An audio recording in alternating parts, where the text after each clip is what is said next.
In this video, I'm going to go over everything you need to know to live in Tbilisi, Georgia as a digital nomad. We're covering accommodation, work, food, social life, safety, getting around, all the basics you need to know. Alright, first of all, Tbilisi, that whole region has changed a little bit. Russia invaded Ukraine, a lot of Russians left Russia, and now there are lots and lots of Russians in Tbilisi. What does this mean? It means prices are a little bit higher, there's a lot more money coming in, there are new businesses, there's a little bit of anti-Russian sentiment. You're not a refugee. I was in an international kind of meetup last night, and a lot of Russians there. A lot of guys who want to avoid being drafted, a lot of people who just disagree with the war, a lot of people who just are not doing well because of the economic impact there, and they've come to Georgia. And I've been told that over the last year, it's become like more and more hot, like unfriendly. It's like, you know, they can get by and stuff, but it's like the sentiment is changing, and there's a lot of graffiti that shares a negative sentiment.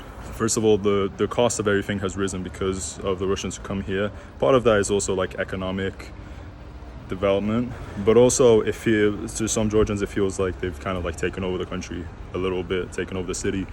But you know, I mean, a lot of Russians are living there quite comfortably. So that's something to keep in mind. And it's going to affect some things, like I said, like accommodation. So on accommodation, I was able to find a really cool digital nomad style hostel that was built there. And some of this infrastructure really only exists because so many Russians have immigrated. So it's a very cool place that actually they were doing renovating as I was arriving. So it should be even cooler now. $15 a night for a pod style hostel, which I really like because you get the space to yourself. And they also had a nice co-working area where people were working. So it was a good vibe. It was cool. Key card to get in. Wi-Fi could have been stronger, but was good enough.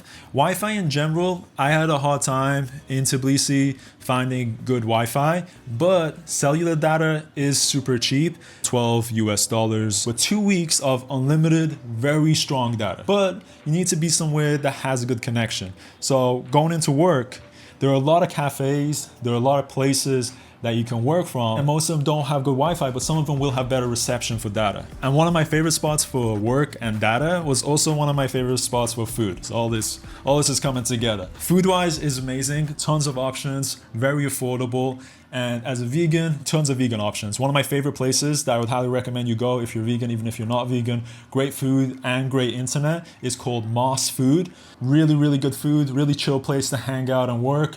Highly recommend checking that out. Once I found it, I was pretty much there every day, and it was totally cool. You got like vegan ice cream, desserts, just like, it's good. And the average cost of a meal was around $12.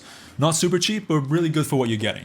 Social life, Tbilisi is a vibrant city. There's plenty going on. I actually found the cool events through the Couchsurfing app. So I went to kind of a bar and there were like people hanging out, and that was really fun. There's tons of events through Couchsurfing you can find. There's also another app that's relatively recent called The Breakfast, and they're active in Tbilisi. I've heard good things. Wasn't able to try out myself, but I recommend trying that out.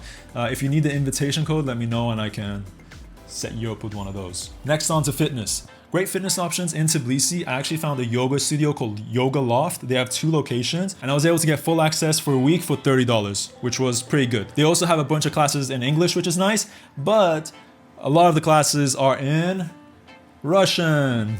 Good guess, good job. Getting around, taxis here are super cheap. So it's very easy to get around with taxis. Also, the buses had tap to pay, which was really cool. I didn't need an app or anything. I just used my iPhone. It's actually a very nice city to walk, with one kind of strange thing. For some reason, there aren't a lot of pedestrian walkways. I'm telling you, like, Georgia is like one of the least pedestrian cities somehow. Like, it seems pedestrian, but then there's like very, very few like crosswalks.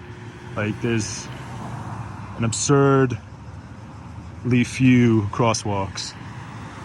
So you have to walk a long time to get to them. There are also these like underground tunnels, which I don't know about you, but late at night, I don't like underground tunnels. I think it's onto safety. It's a pretty safe city. It seems like a pretty safe city. I had no reason to feel like it wasn't a safe city. But yeah, underground tunnels, not my favorite thing at night. I don't know. But otherwise, very safe. Any time of day, people are going out, people are having fun. Yeah, I don't imagine you would have any problems. Final thoughts, would I recommend Tbilisi, Georgia? 100%. It's a very cool city, very affordable, very vibrant, a lot of things going on. The moment I arrived, I was like, Oh, I could actually stay here longer. Honestly, I'm kind of vibing with Georgia right now. And I just found out that Americans can stay here for up to a year visa-free. Why didn't I? Because I like traveling. I want to go to different places. But I totally could have. All the aspects of infrastructure that you need are there. I liked it a lot. Honestly, liked it a lot. Let me know if you've been to Georgia, if you've been to Tbilisi, if you like it, your thoughts on it. Follow me on Instagram. That's where you're going to see the regular updates from where I'm at, where I'm traveling. Right now, I'm in Cairo, Egypt. And it's a Friday, which is kind of quiet, which means I can actually get pretty good recording.